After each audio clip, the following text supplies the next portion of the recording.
50 বছর আগে জন্মাইলে বড় বাচ্চা বাইচা যাইতাম।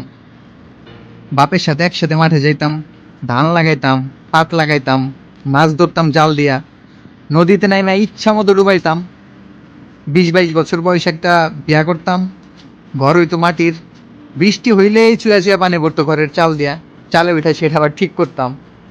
এই life, career, success, pizza, burger, iPhone, MacBook, Facebook, drone, মাসের বাসা ভাড়া, গাড়ি, বাইক, কোনো কিছু না কোনো চিন্তা থাকতো না।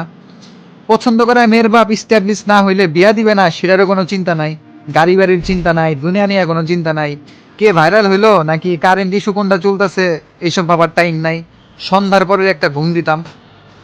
বাসা ভাড়া দেওয়ার কোনো প্যারা নাই, বাবা মারে ছাড়া একলা থাকুম, দূরে থাকুম, এইসবের কোনো প্যারা নাই। খালি কাজ করো, খাও, ঘুমাও। এই হার্ট অ্যাটাক, হার্টের ব্লক, অফিসের প্যারা, বসের জারি, অন্তত পক্ষে টেনশন মুক্ত থাকতে পারতাম।